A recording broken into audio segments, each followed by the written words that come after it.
170 की साड़ी वाला मैं पढ़ी लिखी नारी।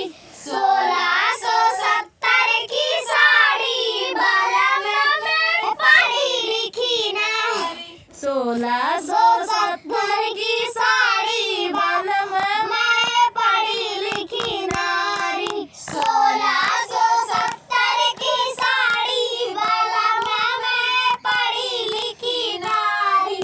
हमरे ससुर जी के ऊंची अटरिया, हमरे ससुर जी के ऊंची अटरिया, हमरे ससुर जी के ऊंची अटरिया, हमरे ससुर जी के ऊंची अटरिया।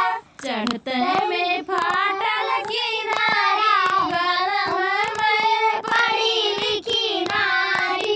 चढ़ते में फाटल किनारी वाला मैं पढ़ी लिखी नारी।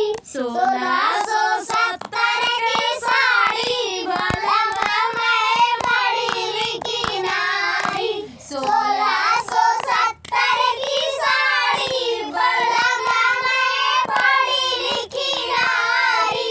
1670 की साड़ी वाला मैं पढ़ी लिखी नारी। 1670 की साड़ी वाला मैं पढ़ी लिखी नारी। हमरे जेठ जी के ऊंची अटरिया, हमरे जेठ जी के ऊंची अटरिया, हमरे जेठ जी के ऊंची अटरिया, हमरे जेठ जी के ऊंची अटरिया। चढ़ते में फाटल किनारी वाला मैं पढ़ी लिखी नारी। चढ़ते में फाटल किनारी वाला मैं पढ़ी लिखी नारी। 1670 की साड़ी वाला मैं पढ़ी लिखी नारी।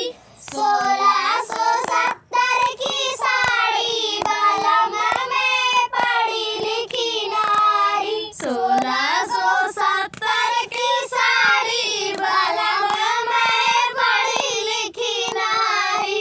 1670 की साड़ी वाला मैं पढ़ी लिखी नारी। हमरे देवर जी के ऊंची अटरिया, हमरे देवर जी के ऊंची अटरिया, हमरे देवर जी के ऊंची अटरिया, हमरे देवर जी के ऊंची अटरिया।